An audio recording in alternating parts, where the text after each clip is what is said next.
It's great to see all the energy in the room today and everyone interested in interact. We're going to have an interactive marketplace at the end of the session, so hopefully you'll have plenty of time to talk and get to know each other then.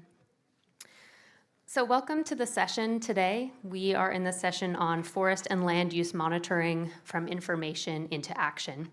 My name is Michaela Weiss. I'm the Deputy Director of Global Forest Watch at the World Resources Institute.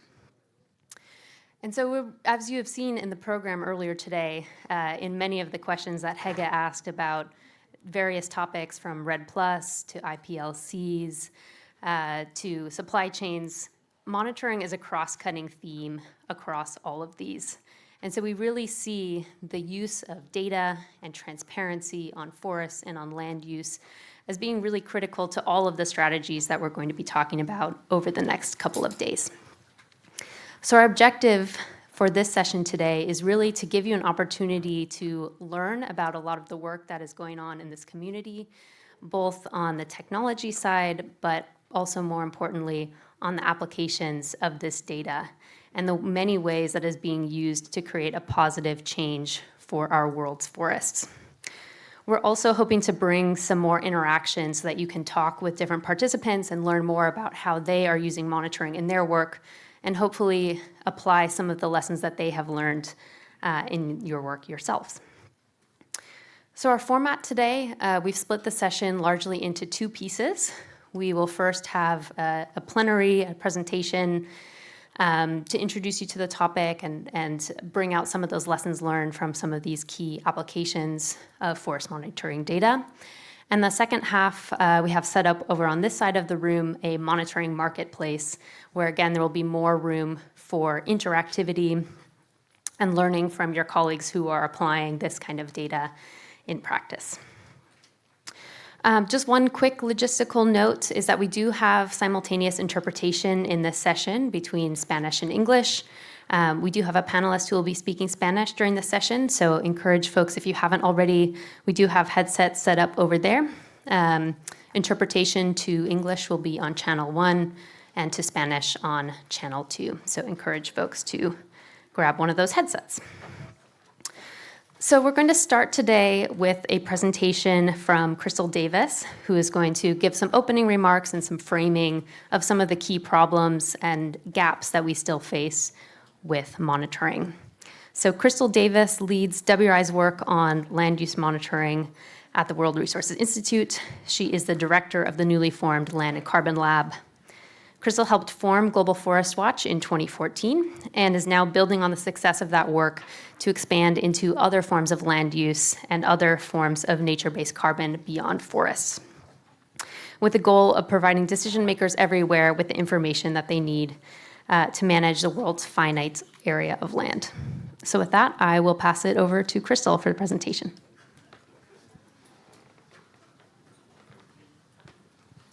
Thanks.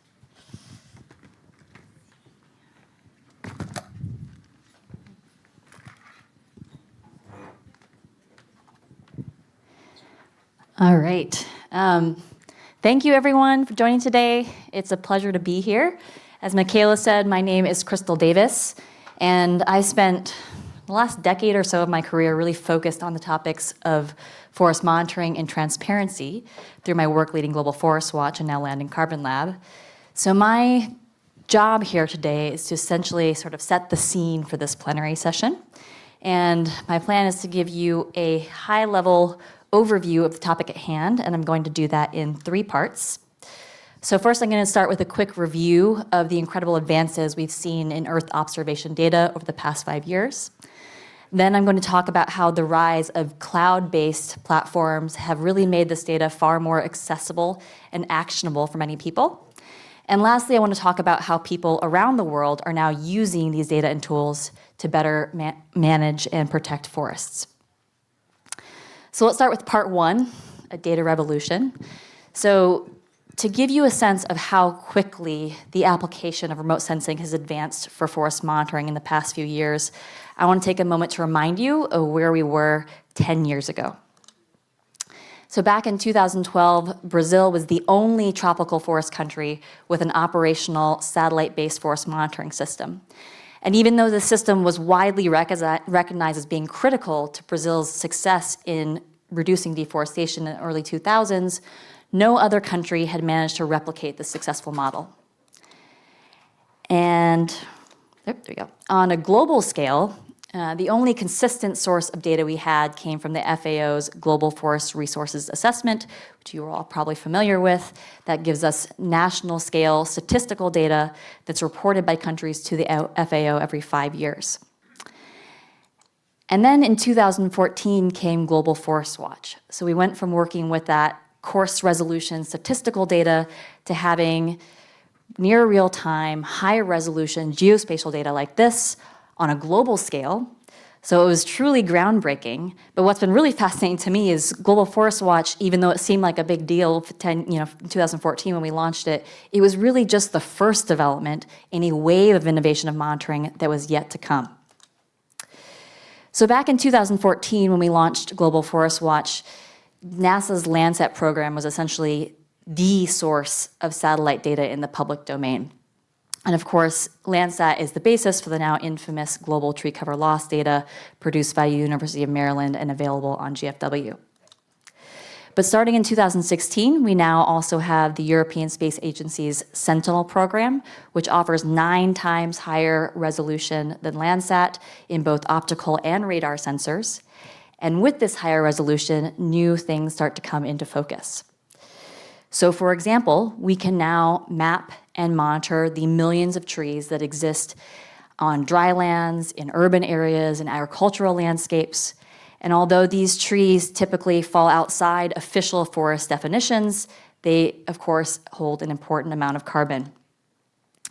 We can also start to pick up smaller scale disturbances in the forest canopy, like the selective logging you see around these logging roads in the Congo Basin. And because Sentinel also offers a radar sensor, we can now make these detections even through cloud cover. In 2018, NASA launched the first spaceborne LiDAR sensor, which uses high-resolution lasers to detect the Earth's surface in 3D. And this is really useful for being able to map and monitor biomass and carbon stocks. But one of the most exciting developments in the space industry has been the rise of nanotechnology. So this is a picture of Landsat 8. It cost the US government over $850 million to build and launch. But this is a nanosatellite. So as you can imagine, far cheaper to build. And that means you're seeing more companies enter the market. They can iterate and innovate much faster.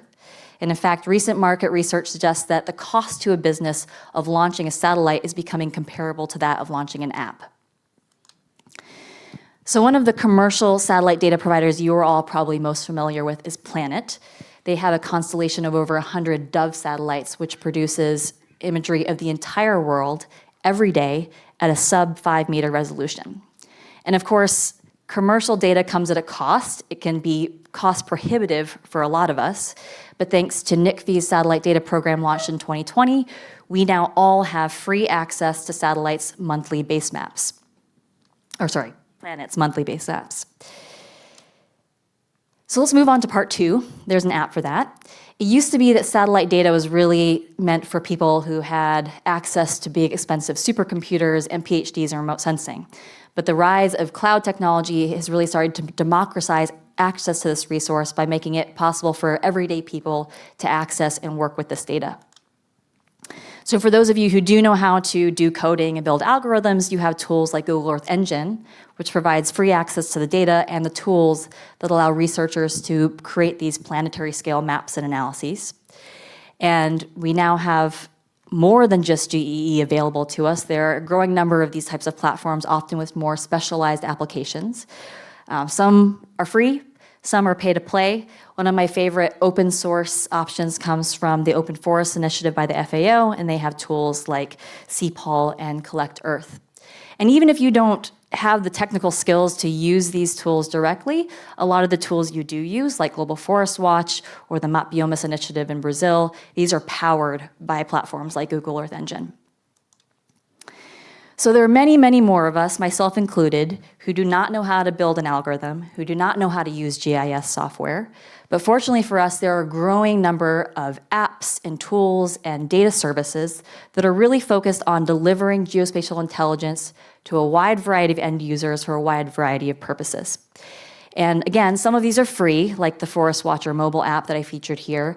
But I think the biggest growth that we're actually seeing in this space is coming from startups in the private sector. And the global geospatial data analytics market is actually expected to double in size over the next 5 years. So if you are currently feeling overwhelmed by the number of apps and data analytics services that are available to you, it's only going to grow in the next few years. Okay, so on to part 3, from data to impact. So we've seen this incredible rise in geospatial data and related tools, but how has this revolution in forest monitoring actually changed the way we work on managing and protecting forests? So for starters, we are finally seeing replication of the Brazilian model. So we see lots of countries now working with satellite-based data to more effectively target their law enforcement efforts. We actually have many countries now that have access to multiple near real-time deforestation alerting systems. And when you combine that with the high-frequency, high-resolution data from Planet, law enforcement officials and civil society, for that matter, can identify and sometimes even verify deforestation before they ever set foot in a forest. We've also seen a lot of momentum around monitoring deforestation and other sustainability issues within global commodity supply chains. We've seen major investment over the last few years in supply chain traceability, coupled with those geospatial monitoring tools that allow companies and financial institutions to better understand their risk exposure related to deforestation so that they can better target their efforts to mitigate those risks. Oh, and also just to say, if you're particularly interested in that topic, we're going to have a breakout discussion on supply chain monitoring and data tomorrow. We've also seen indigenous peoples and local communities, often with the support of other NGOs, really take up these tools as a way to better monitor and protect their native lands and forests. And in fact, we have Betsy here, who's featured on this slide, who can talk about her community's experience in Peru applying satellite monitoring tools to combat deforestation. We've seen journalists and civil society organizations, large and small, as some of the most avid users of these data to be able to identify, to investigate, to report on forest crime and other concerning forest trends. And this has really helped to elevate these issues in the public eye, but also to put more pressure on companies and governments to follow through on their commitments. And lastly, I just note, I think we all recognize that one of the biggest challenges to scaling finance for REDD+ and other nature-based solutions is this technical challenge around measurement, reporting, and verification, or MRV. And while, to be frank, this remains a big challenge, I think we're seeing increasing appetite to understand how remote sensing-based approaches could be used to drive down the cost of MRV, create more scalable solutions, and ultimately create more transparency and trust around performance. And what's most exciting to me, as someone who's been working with these tools for a decade now, is that we're actually starting to see concrete evidence that monitoring does make a difference. So there were 2 separate studies published in peer-reviewed journals last year that showed a causal relationship between improved monitoring and avoided deforestation. So one study used econometric models to be able to show that for forest areas in the Congo Basin that were actively monitored using these satellite-based tools, we saw an 18% reduction in deforestation compared to unmonitored forests. Another study used a randomized control trial involving over 60 indigenous communities in Peru, and they were able to show that the communities receiving the treatment, which was access to the satellite-based monitoring plus related training, showed a 50% decrease in deforestation in that first year compared to the control communities. So that was my very whirlwind 10,000-foot overview of the state of the art of forest monitoring and its real-world applications. But before I leave you, I want to pose 3 questions, which I'm hoping will serve as food for thought or fodder for the panel discussions and the marketplace discussions that are yet to come. So the first question is around equity and access. So I talked a lot about open data and open source tools. But unfortunately for many of the people, the local actors who are on the ground, who are on the front lines of forest management and forest conservation, these tools are still largely out of reach. And that may be because they have limited access to the internet, limited access to critical hardware like computers and smartphones, or even if they do have access to these things, do they have the technical capacity and support to be able to utilize them effectively? So a key challenge for us is to figure out how do we deliver that support to those last mile users at scale. My second question is about how we really move more systematically from data to action. So it's probably common sense that just looking at deforestation on a map is not the same as doing something about it. So once you receive that alert, who has the responsibility and the authority to act? What are the roles that different actors and institutions need to play vis-a-vis each other in that process? What are the capacities and resources they need? What are the new protocols or processes that need to be established now that we have this new source of data? These are questions that are largely unanswered and can be difficult to grapple with in a lot of places. And then my last question has to do with the dangers around technology optimism. So we live in this era now where we're seeing new technology breakthroughs almost every day. And what I've been starting to notice is that there is a growing hope, if not expectation, that we should be able to monitor pretty much anything or everything on the Earth's surface, including below the Earth's surface in the soil. And the reality is that there are still some very practical constraints about what we can monitor accurately from space. So as we set about creating the next set of policies and financial mechanisms for nature-based solutions this decade, how do we make sure that those policies and mechanisms are anchored in a realistic understanding of what results we can monitor and what results we can monitor cost effectively? So thank you. I hope that primed the pump a bit, and I'm looking forward to the panel discussion and the marketplace to learn from all of you as well.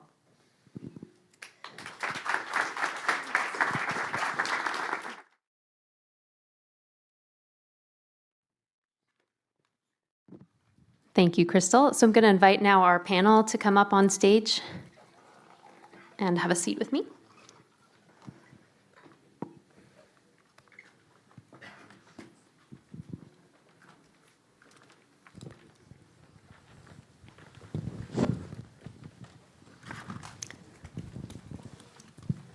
All right, so I'll start just by introducing the folks that we have up here today. So in addition to Crystal, we also have Charlotte Bishop, who is the lead of the NICFI Satellite Data Program at KSAT. For those that are not familiar, the NICFI Satellite Data Program is a Norwegian-funded initiative to reduce barriers to access of high-repeat, high-resolution satellite data across the tropical forest region by purchasing access for all and making such data available across public and open platforms, allowing all forest actors and the public the opportunity to benefit. We also have Betty Rubio Padilla, who is a Quechua leader from Loreto, Peru, with firsthand experience in applying forest monitoring tools on the ground. Betty was selected by her community as an environmental monitor in a Rainforest Foundation US project to apply technology tools in indigenous communities. And the work of Betty and her colleagues was featured in one of the studies that Crystal just mentioned, proving the impact of this work on reducing deforestation. We also have Elvis Nassau-Nadam, who unfortunately is not able to join us in person, but is here on the screen today. So thank you for being flexible, Elvis. Elvis is part of the operational unit for forest cover monitoring at the Ministry of Forestry and Wildlife in Cameroon. His work centers on the use of GIS tools to monitor forest cover dynamics in order to facilitate decision-making on the ministry's forest control strategy. We also have Lukman Hakim, the GIS manager for the Indonesian civil society organization HAKA.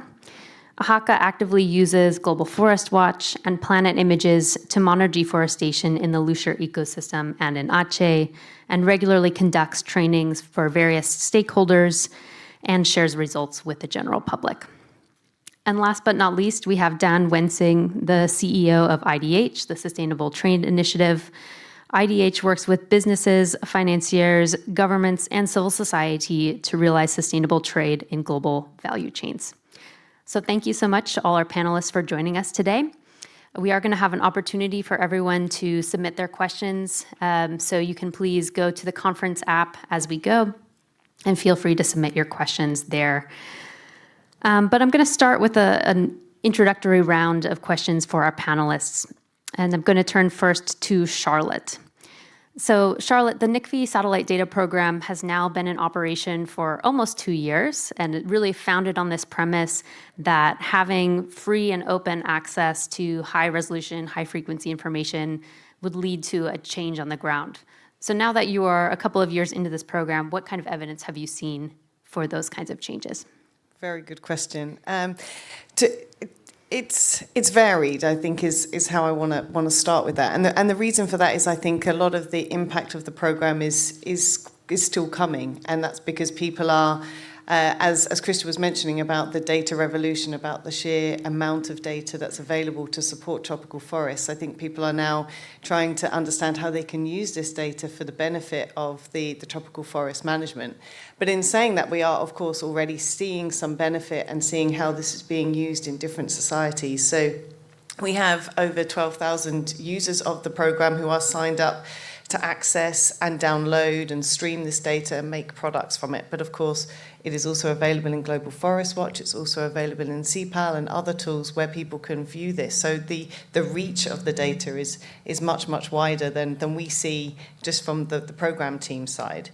And we have about 155 countries who are accessing this data program from which, considering 97 countries are actually covered by the satellite program, just shows the kind of breadth and support that other countries are seeing value for the activities they're doing, perhaps in support of supply chain or civil society and other public sector activities.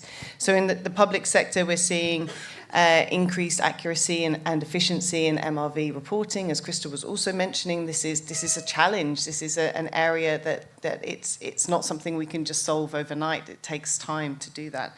And in the private sector, we're seeing companies like Unilever using satellite data to help in monitoring their supply chains and the zero carbon offsets that they're working towards to achieve. And in civil society, of course, it's high resolution monitoring that's helping them and also local communities gain a better insight. And I think also working with partners like UN FAO, who are supporting countries in reporting for their UNFC, reporting requirements as well, has a big impact, how we can actually collaborate. And I think collaborate came up in the plenary as well. And in fact, I want to steal a quote from Eric Lindquist from UN FAO, but something he said at our event yesterday, that the value of this program is actually like putting glasses on. Like you're seeing the forest in a different level of focus. You're going from the Sentinel and the Landsat data that's been used traditionally to something that gives you much more granularity and higher cadence of monitoring, that allows you to be a bit more reactive.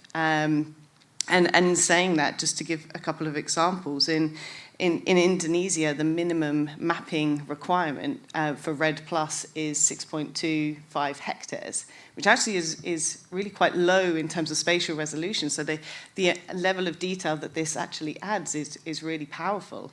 And in Hakka, Lukman gave us an example yesterday where in monitoring forest fires, they were able to use the planet data to provide a much more accurate assessment than what had been delivered publicly of a burned area in the Lusa ecosystem, which was reported as 25 hectares, but with the planet imagery, they could identify that as 180 hectares, I think, from what you said yesterday. So I think we're seeing this kind of evidence, and but I think also we will see much more of that, and how we can, we're very interested to hear more from the users about how we can help reduce any barriers to access that may still remain, and also ensure that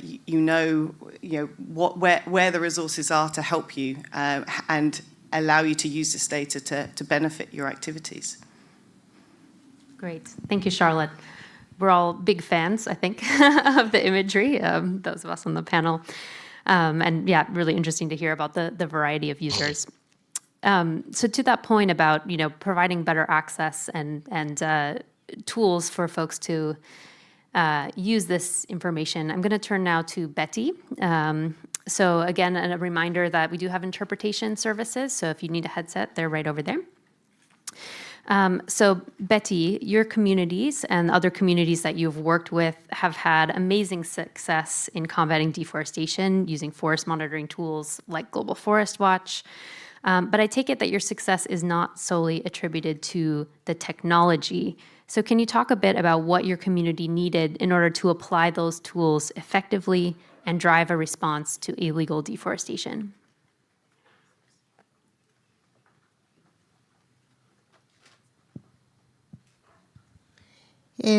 Muy buenos días con todos y gracias por la invitación y esta oportunidad de poder compartir en este panel. Entonces,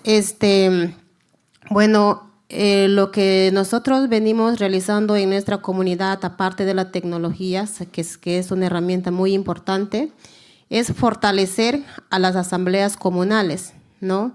Que no solamente es capacitar a 2 o 3 personas que se eligen mediante asambleas, que son los monitores, o capacitar solamente a las guardaparques, o también puede ser a los vigilantes. Entonces, es importante que toda una asamblea esté capacitada y mejore en la toma de decisiones, ¿no? Para nosotros eso es muy importante y así poder estar preparados para ver o prevenir todo tipo de delitos o amenazas que estarían atentando a nuestros territorios. Pero también es importante para nosotros los patrullajes, ¿no? Que las personas que realicen este tipo de trabajos como los patrullajes tengan una iniciativa de incentivos. ¿Por qué? Porque monitorear el territorio es invertir, ¿no? Cuesta mucho trabajo, porque también los pueblos indígenas lo que nosotros hacemos no solamente es monitorear o proteger el área que el Estado supuestamente nos limita, ¿no? Con la titulación. Para nosotros es importante proteger todo el bosque. Entonces, para eso se necesita inversión, ¿no? Se necesita de estar implementados con mapas de alta resolución, tener equipos de buena resolución, ¿no? Para así poder hacer un buen trabajo y poder estar preparados por las amenazas que se pueden dar a nuestro territorio. Pero también es importante, ¿no? Lo que les decía, que es proteger todo el territorio, incluyendo BPPs, incluyendo áreas naturales protegidas o ACRs, ¿no? Porque si nosotros solamente cuidamos nuestro territorio que está limitado, es fácil que las amenazas puedan entrar de uno y otro lado. Entonces, para eso nosotros necesitamos prevenir, ¿no? Para actuar de una forma inmediata.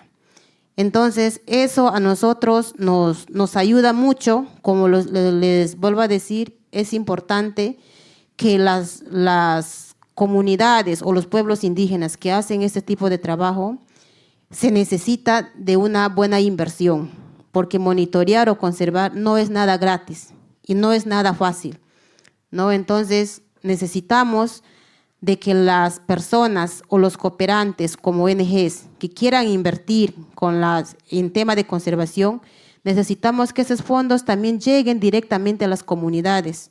No se inviertan o no se queden los fondos en que no haya forma de llegar a las comunidades, porque son las comunidades que están haciendo este trabajo. Son los monitores que están velando por el bosque, por proteger. Y muchos de ellos son amenazados, ¿no? por ese tipo de trabajos que hacemos. En defensa del bosque, no es porque estamos en contra, ¿no? Sino en defensa del territorio. Entonces, necesitamos que esto se haga un trabajo en conjunto con comunidad, pueblo indígena y sus organizaciones también básicamente, ¿no? Que se respete esa toma de decisión, también que tenemos una organización quienes estamos trabajando y coordinando con ellos.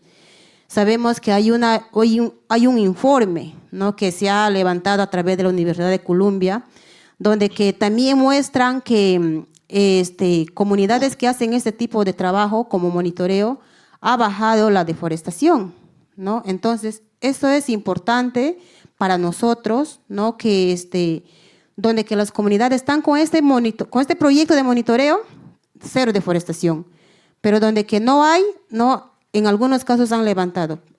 A nosotros nos gustaría, ¿no? Que todas las comunidades tengan esta oportunidad para poder proteger todo el bosque lo que tenemos, porque el territorio es amplio, no solamente es un pedacito, el territorio es amplio, la Amazonía es amplio, entonces necesitamos protegerla todo lo que tenemos, ¿no? Entonces ese trabajo es bastante, que todavía hay mucho que hacer en nuestras comunidades y por el territorio en la Amazonía.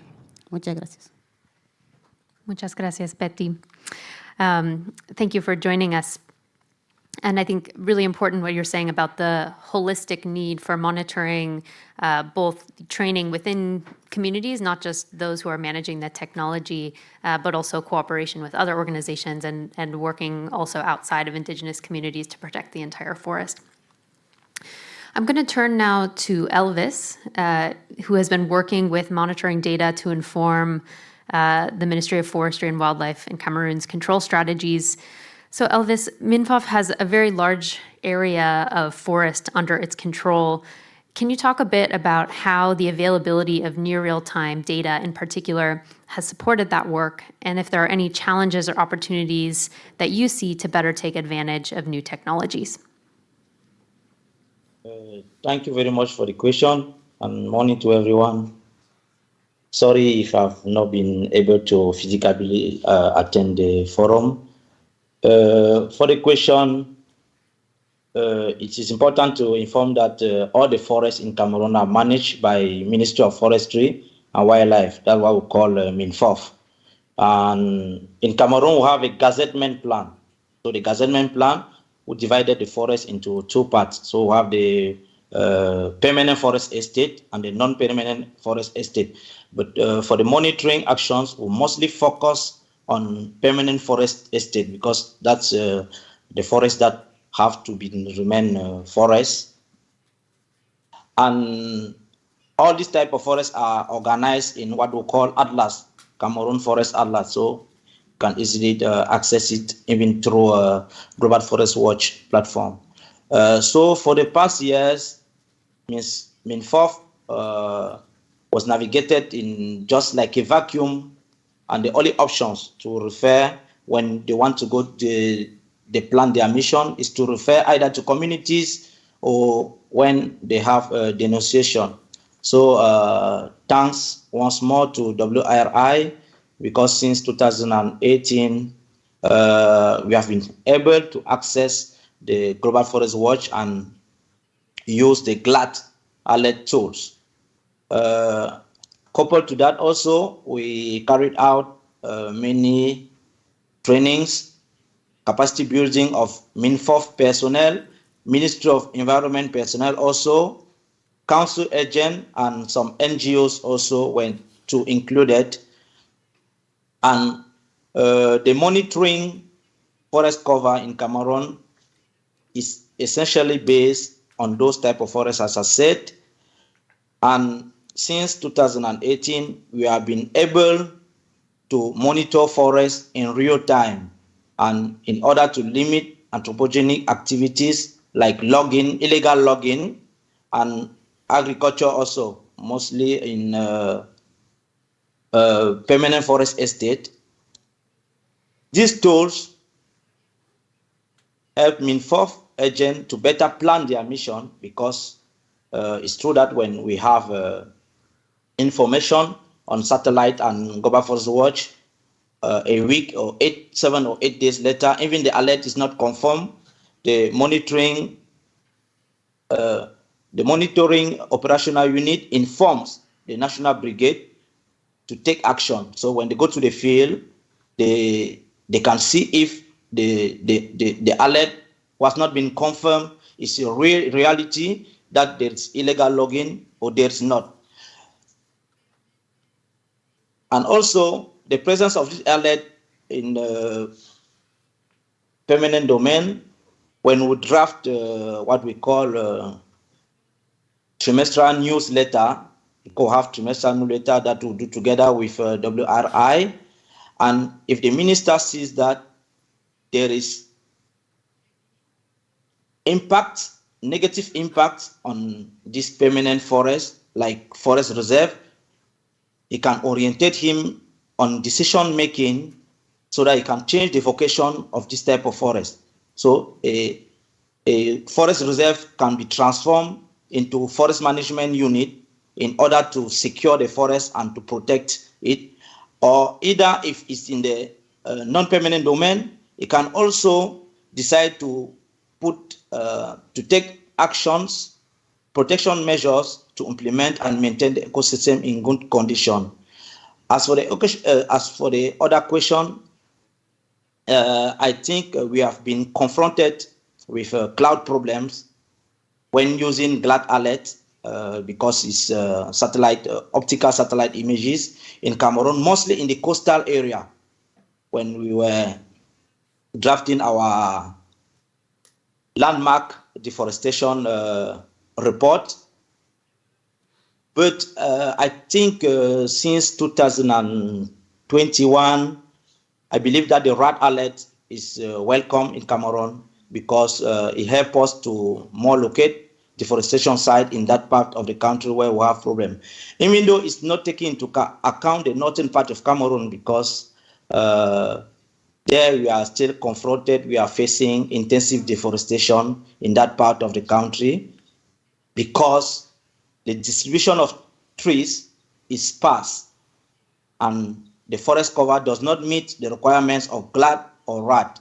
But I will say RAD, but RAD is not existing there. But for the GLAD, so this system cannot detect the signs of deforestation. This area remains exposed to looting because MINFOF cannot use the available monitoring tools based on new technology to monitor this area. So this is one of our problems we are still facing for the moment, and I hope most partners attending this forum will try to take it into account, and maybe the Maryland or Wageningen University have to develop another tool to see how we can try to monitor these areas. Thank you very much and good day. Great. Thank you, Elvis, and thanks again for joining us virtually. We'll take that feedback into account. And really interesting to hear about the flow of information also from your unit to the National Brigade and how that's being used on the ground. So we're going to turn now to Indonesia and to Lukman. So Haka has trained hundreds or thousands of people now in forest monitoring tools, from local governments to forest managers to students, journalists, and civil society groups. So very impressive how you've managed to do that and really reach some of those last mile users. What do you see as the cumulative impact of all of that training, and what have been some of the lessons that you have learned in that work? Thank you for the question, Michaela. Good morning, everyone. I'm Lukman from Haka, Indonesia. Haka stands for Hutan Alam dan Lingkungan Aceh in Bahasa, or Forest, Nature, and Environment of Aceh in English. So Haka is a local organization based in Aceh that focus on conservation in the leuser ecosystem.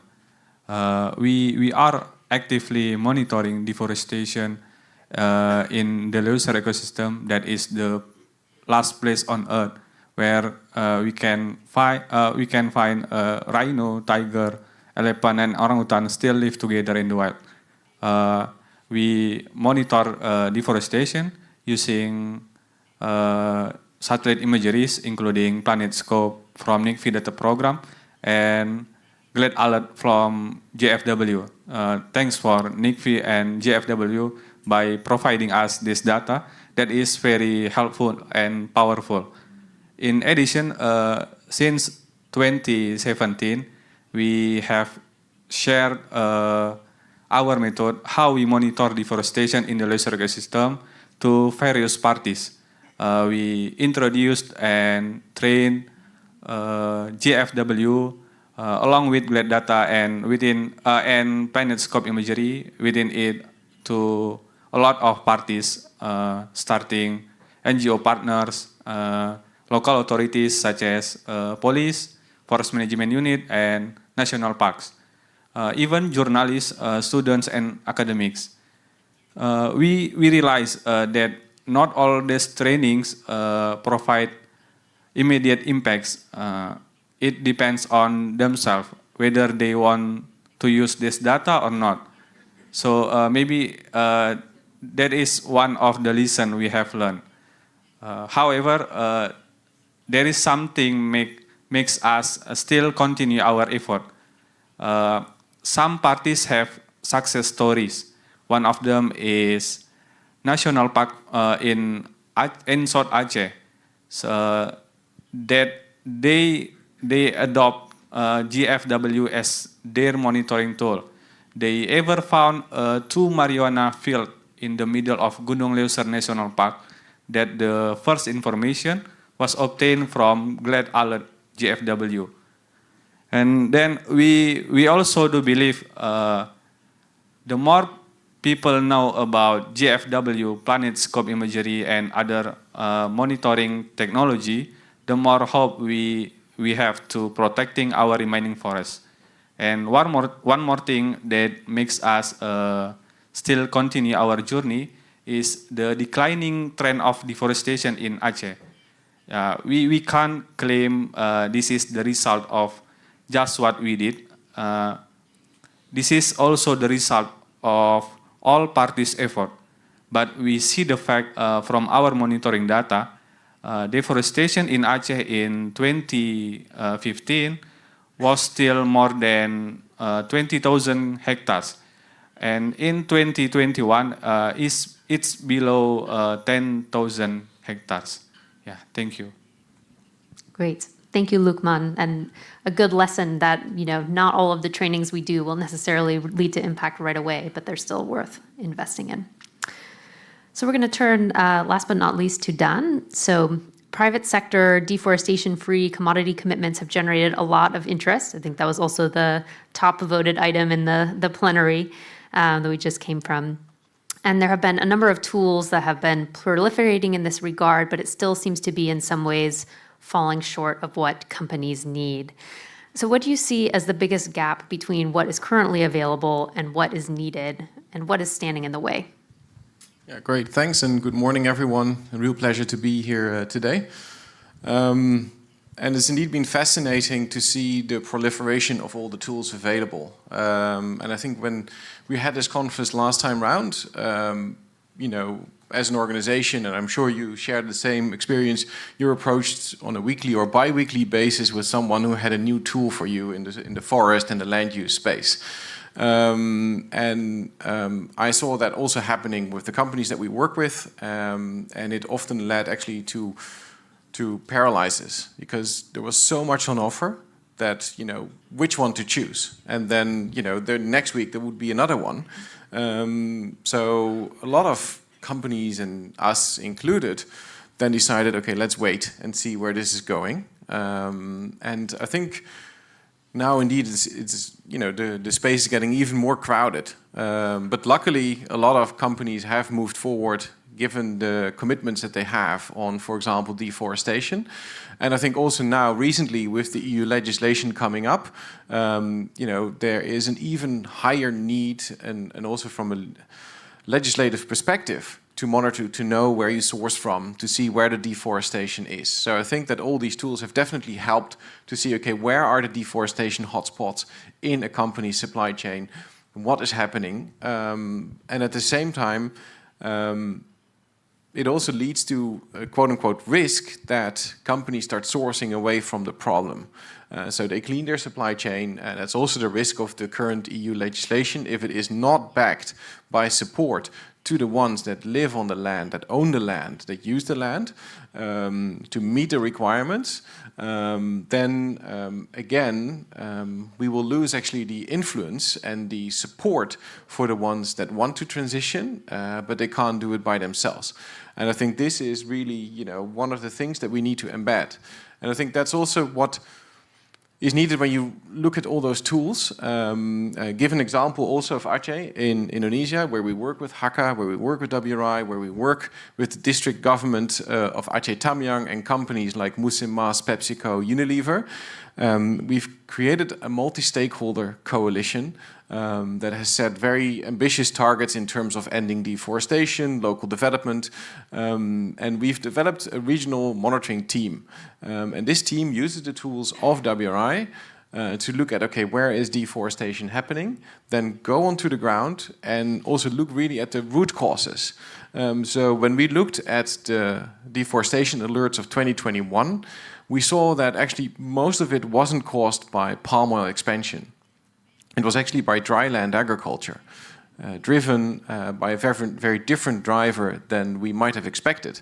And then this multi-stakeholder group, and also really with the help of Hakka, which has the trust of many of the people there, we could start working on, okay, so what is driving it? What is needed? How can we work for this? And how can we link that to the supply chains? Because although maybe the direct driver isn't linked to the companies I just mentioned, it requires all of us to work together and find the solution. And also one of those examples is that even if in that hotspot deforestation isn't caused by the commodity that is being sourced, the area still has deforestation. So we all have an obligation to support and to help.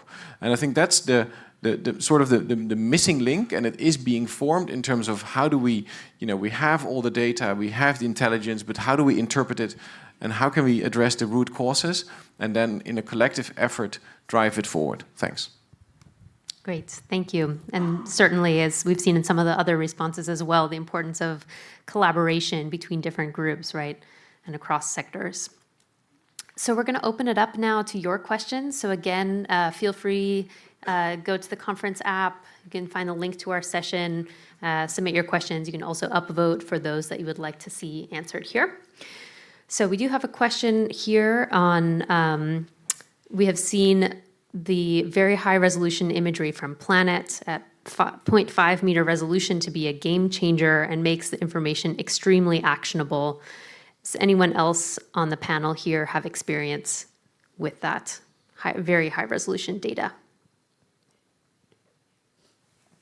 Is this for me? That's for anyone.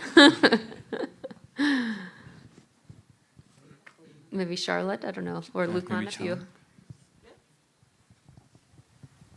Okay, so it's very high resolution, so the 0.5 meter data. Okay, yeah, so absolutely and this is a question actually we get quite a lot with the NICFI satellite data program. So that was designed to use the better than 5 meter product from Planet, largely because of the high cadence, high regularity.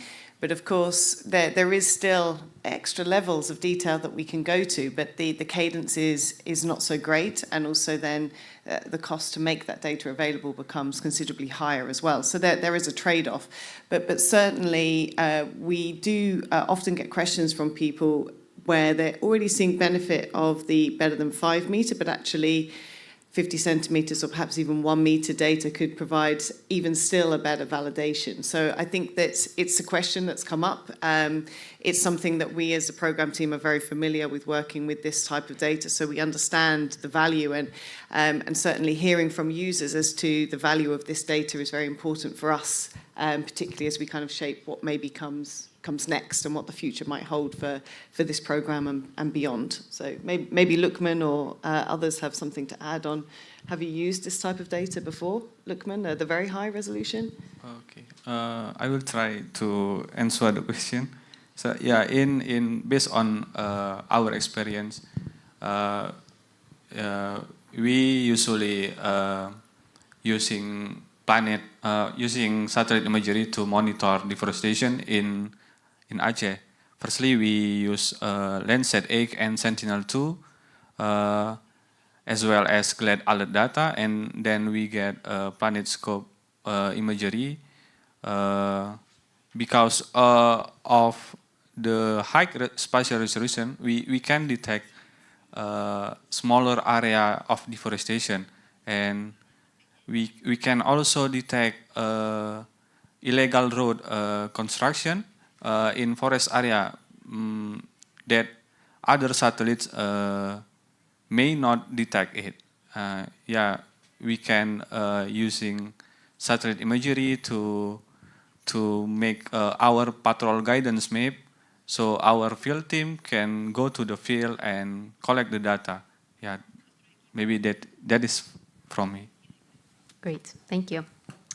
We have another question here for Betty and for Lukman as well, about what actions do you take or work with does the community take when deforestation is detected? And what happens if that deforestation is legal? Betty, do you want to start on that one?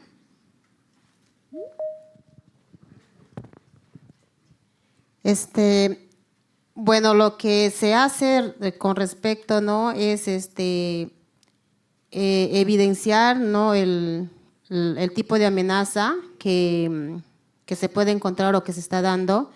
Entonces, igual los monitores lo que hacen es presentan a la asamblea, ¿no? Y mediante la asamblea ya toman decisiones, ¿no? Para que ellos puedan ver a qué instancia pueden pasar esa información, ¿no? Entonces, por eso, como les decía, es muy importante que la asamblea esté fortalecida, bien capacitada para que ellos puedan tomar una buena decisión y saber también a qué institución o a qué autoridad se va a brindar esa información, ¿no? Porque también esa información no puedes brindar a cualquiera, porque como es un trabajo muchas veces muy delicado que hacen o que encuentran, entonces hay que tener bien claro para qué brindas la información y no qué quieres hacer con esa información. Entonces, eso es importante para dentro del trabajo de monitoreo. Hacer una buena planificación, por eso es que justamente decíamos necesitamos equipos como información satelital de alta resolución para tener bien claro por dónde es posiblemente las amenazas que pueden ingresar a nuestros territorios. Thank you. Lukman? Okay. In patrol and law enforcement activities, HK collaborate with FKL, Forum Konservasi Lauser. That is one of our closest partners. And yeah, they have the great teams. Firstly, we detect the deforestation and make a patrol guidance map, and then and send it to their team.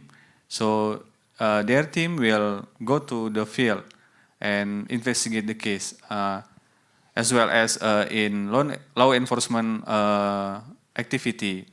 FKL will collaborate with local authority, of course, and for legal deforestation. I'm sorry, I don't have I have no idea about that. Yeah, I think that is from me. Great, thank you.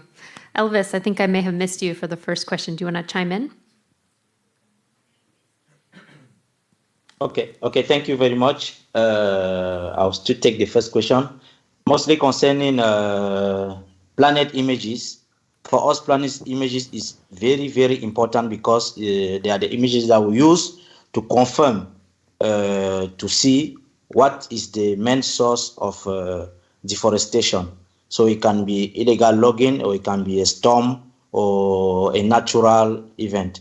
So it's very important for us, but due to the cost of these images, we don't have access of all areas. So we try to, with the collaboration with WRI, we have access for few areas. So few areas where we cannot really confirm the I can say what the real threat on the field.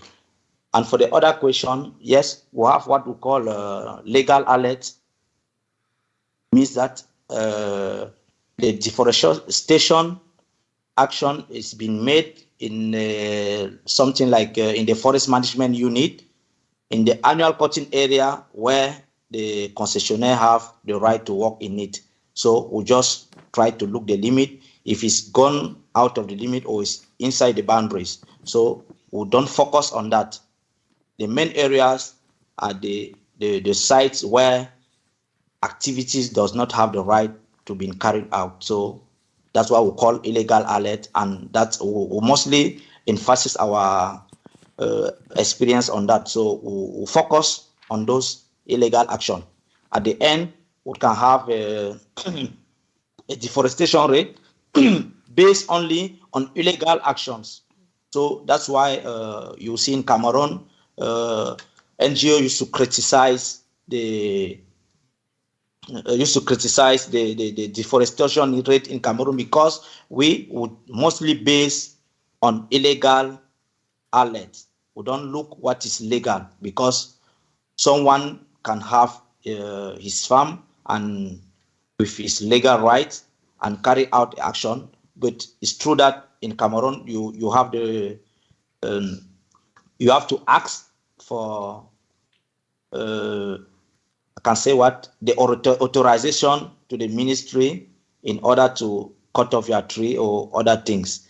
But concerning, I said that was said that when we are drafting our annual report, we mostly base on permanent forest estate, because that's the way the type of forest where minister can take a decision and decide of changing the vocation of other.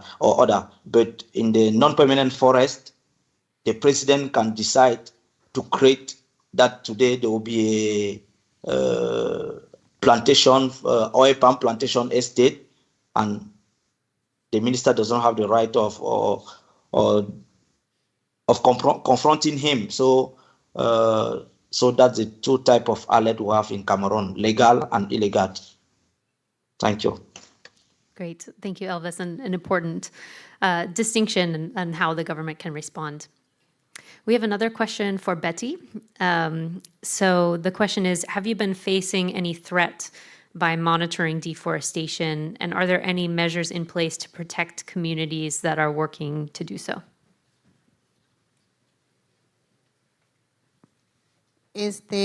Bueno, en caso de monitoreo, ¿no? Cuando se evidencian, por ejemplo, actividades ilícitas, ¿no? Igual con minería. Son actividades que muchas veces no se pueden evidenciar tan fácil, ¿no? Ahí es donde que muchos monitores corren riesgo con amenazas, ¿no? Pero todavía la forma de protección es no es suficiente, ¿no? Para nuestros defensores, nuestros monitores. Falta todavía un poco trabajar en ese tema, fortalecer, ¿no? Más que todo para poder prevenir ese tipo de amenazas. Es justamente hay veces donde que ahí encontramos a los defensores que han perdido la vida, ¿no? Por hacer ese tipo de trabajo.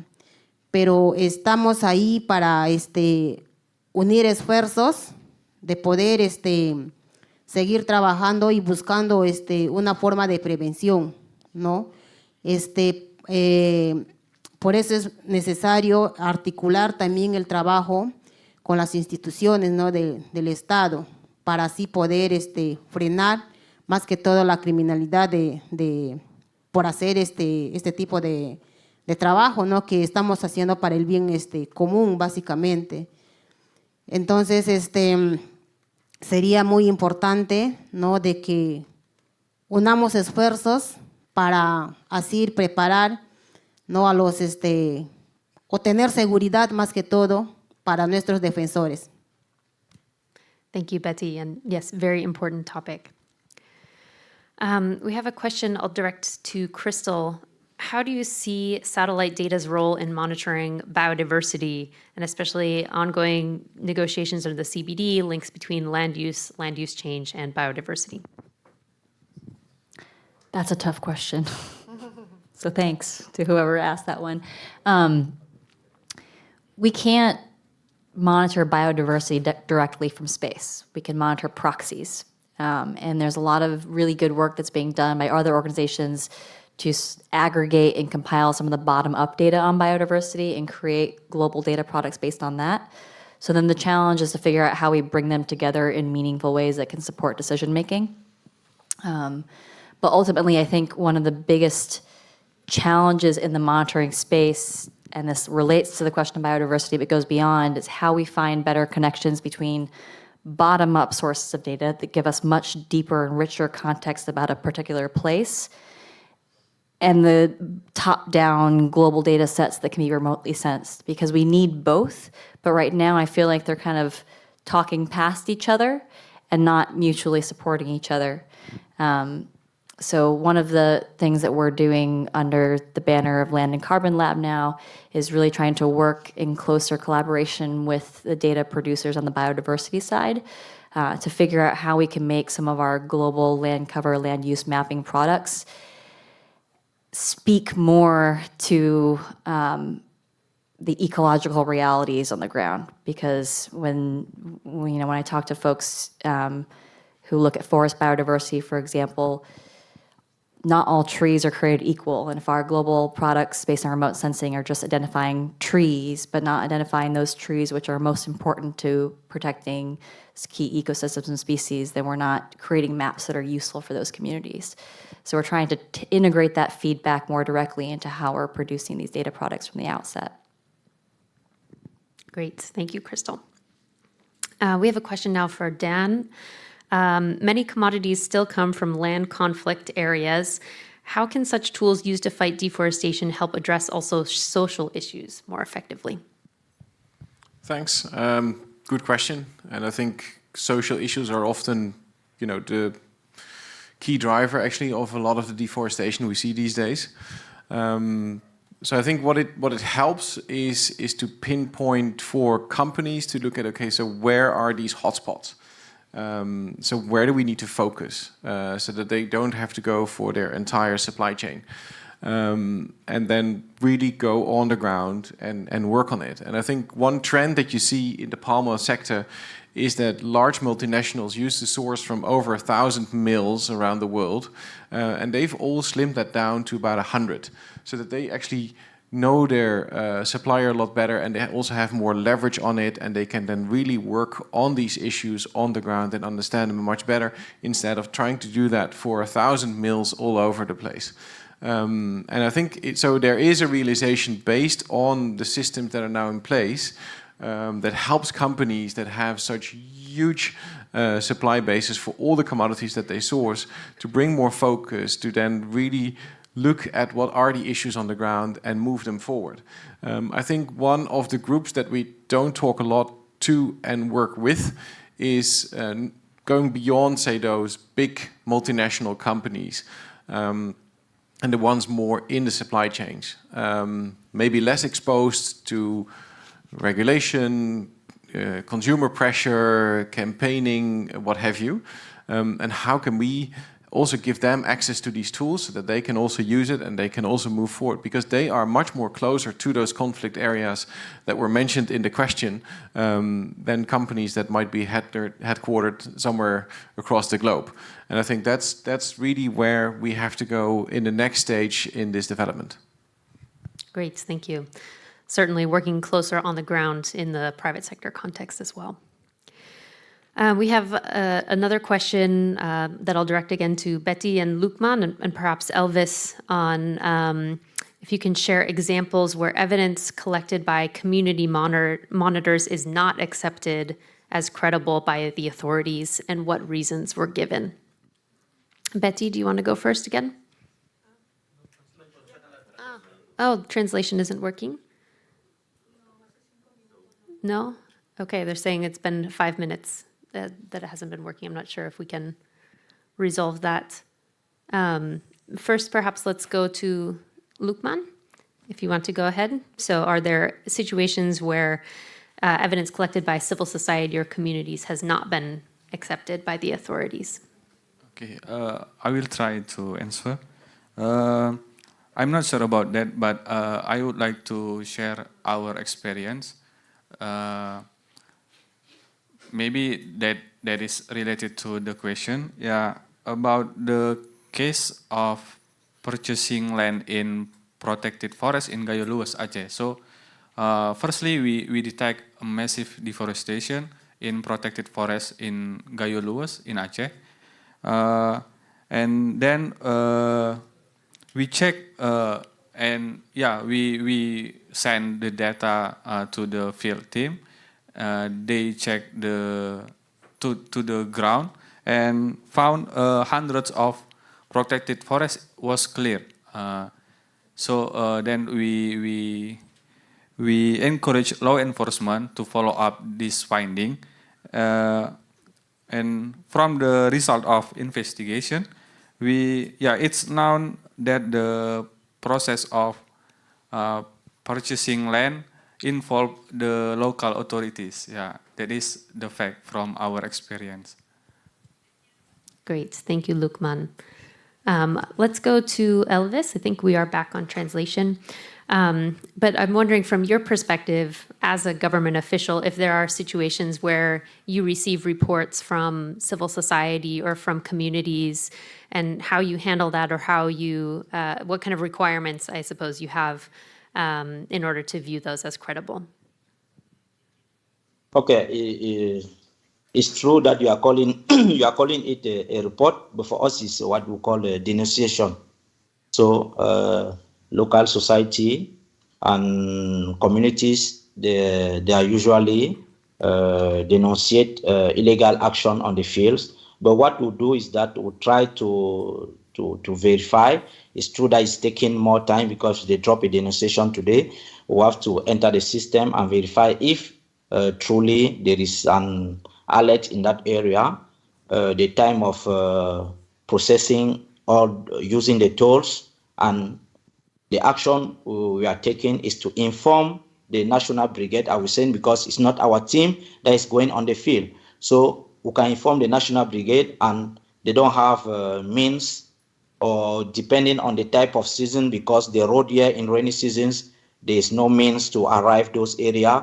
So most times it's not taken into account. But I'm sure that any type of denunciation that local communities or local NGOs are dropping in our ministry, action is taken into account. So, but all will depend on the driver on the field. That's what we are saying. Because when we do our interpretation and processing, we are now informing the OLA department on the areas where they are the area encroached, and specify what can be the driver that caused those illegal activities. So if you say that it's a storm, or I don't know, something natural, the team will not go to the field. So that's the type of action.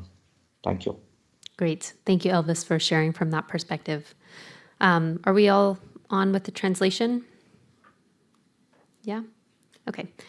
So Betty, the question is if you can share an example where evidence collected by community monitors was not accepted as credible by authorities, and what reasons were given.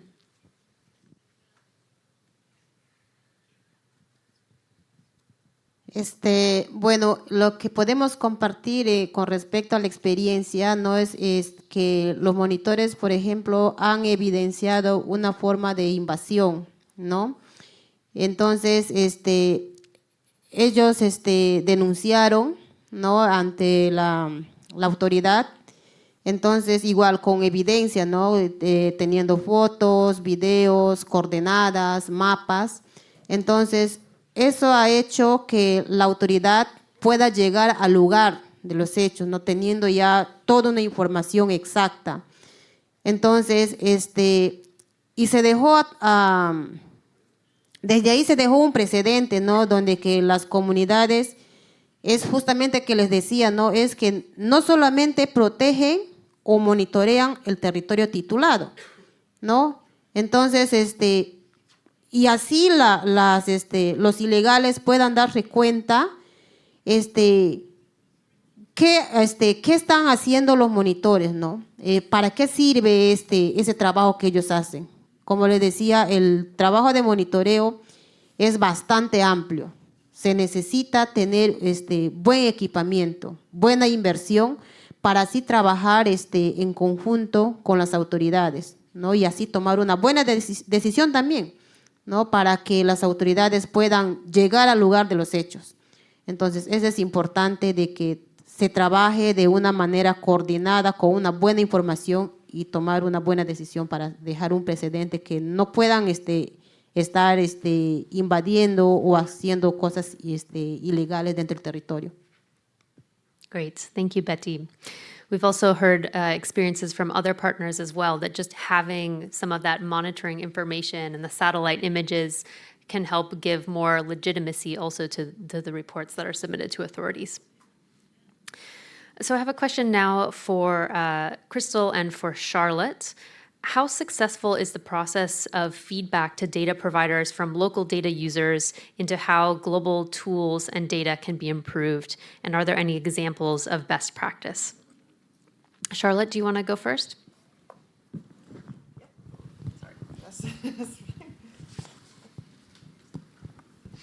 That's a very good question, and it's very interesting for us from the NICFI satellite data program side, because the availability of this data is now in so many different platforms. So how to actually collect meaningful information from that to help ensure that those barriers to access are being reduced, which is the whole aim of this program, how to make it as accessible as possible.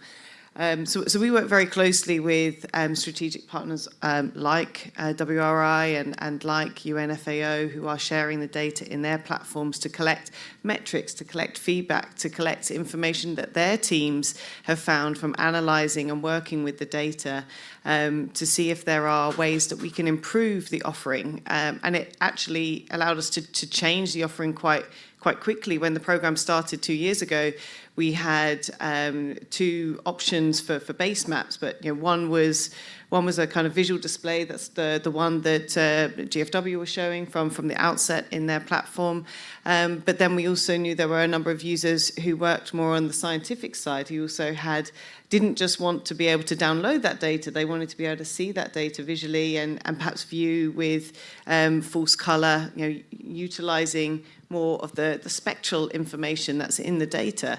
So we actually then decided to change our practice and deliver both mosaics. So every month you get a visual ready. So for those users who are less familiar with satellite data, or who just need a nice, more aesthetic looking image to work with, that's available. And then for those users who are would like to dig in a little bit more deeper into the imagery, then they can do that at the same time. So both of those mosaics are released for the whole area, which I think is this is truly based on the feedback, because the more we can, at least within the scope of the program, the more that we can ensure that this data is useful to users. It's really a big part of it is to try and enable as many people as possible and ensure that the data is being used in the tools that users are using.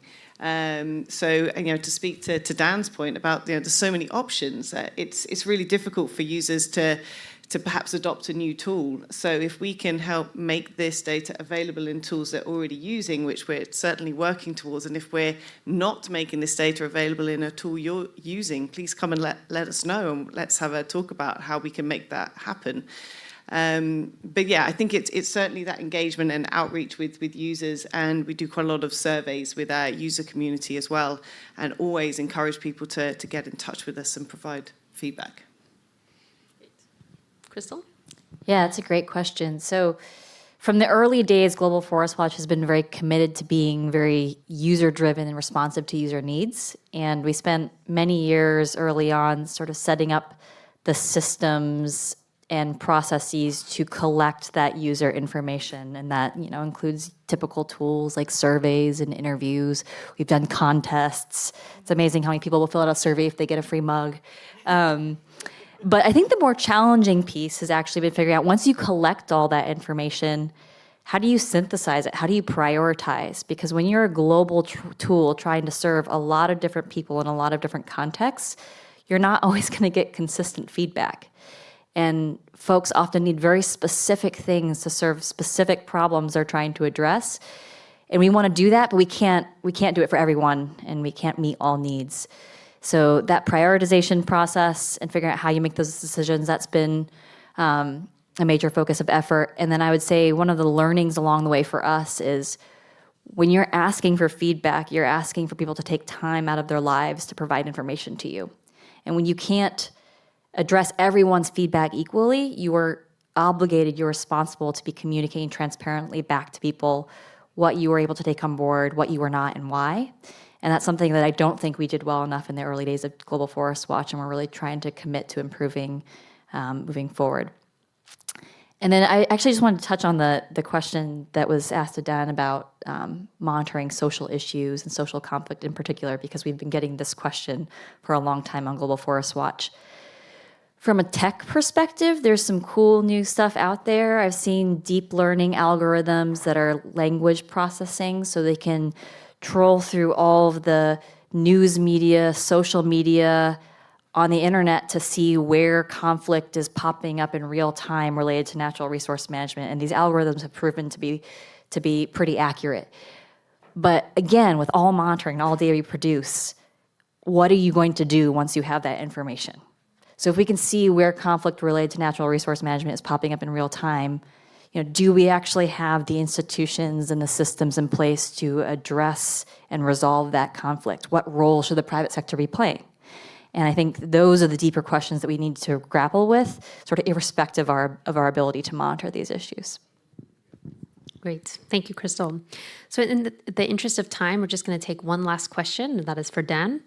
So regarding private sector monitoring, how can we get comparable results so that what one company puts forward is consistent with another company's? And maybe, Crystal, you want to take that second. Wow.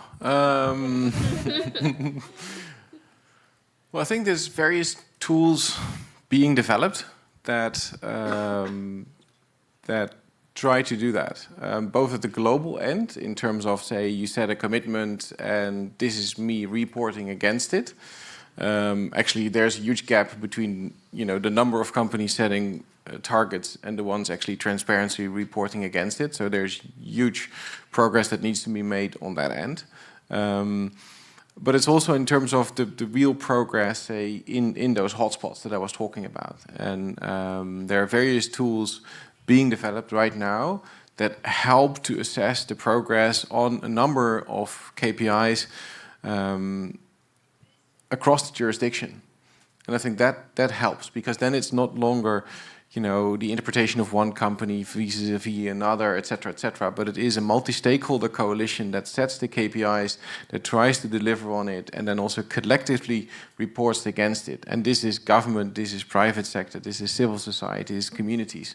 And I think that takes away some of the blur that sometimes happens when all the tools are being applied and people interpret them differently, and sometimes in a certain perspective or a favorite storyline. And I think that's what we need. But I think there's still this huge gap between setting commitments and reporting against them, let alone then aligning on how that's done. Great. Crystal, do you want to add to that? I don't have anything to add. All right. Well, I'm afraid that we're out of time for our panel, so we're going to wrap up the questions there. Just a few logistical points before we close. So right after this, we're going to transition to the monitoring marketplace session, which will happen on this half of the room. So we have, I think, 14 stands set up. Many of the folks on the panel will be there as well, with an opportunity to dive a little bit deeper and interact and network with various folks who are either creating monitoring tools or applying them. So I hope that you will participate and get to know some of the work of your colleagues here. I also just want to plug a few other monitoring-focused sessions that are happening over the next couple of days if you're interested in continuing to learn more or engage on this topic. So this afternoon, there's an IPLC session where we're hosting a breakout on scaling up community-based forest monitoring and management. I think Betty will be there and we'll learn a bit more about some of those use cases and how community monitoring can be scaled up and how the international community can support. Tomorrow morning, there's also a training session where you can learn more about different forest and land use monitoring tools and get a bit more hands-on engagement. So that will be the NICFI Satellite Data Program, Global Forest Watch, Collect Earth, and CPOL from the FAO. So if you want to learn more about those tools, please join us there tomorrow morning. And then finally, tomorrow in the afternoon, we have an in-depth session on aligning expectations and data to deliver on regulatory and voluntary requirements for monitoring forest risk supply chains. And we'll dive deeper into some of these questions also about alignment and what's possible and some of the gaps around supply chain monitoring in particular. So we hope that you will join us here in the marketplace for the next 90 minutes before lunch, and that we'll also see you at some of those sessions this afternoon. So thank you all for your participation and your questions, and most importantly, please join me in thanking our excellent panel here. Thank you.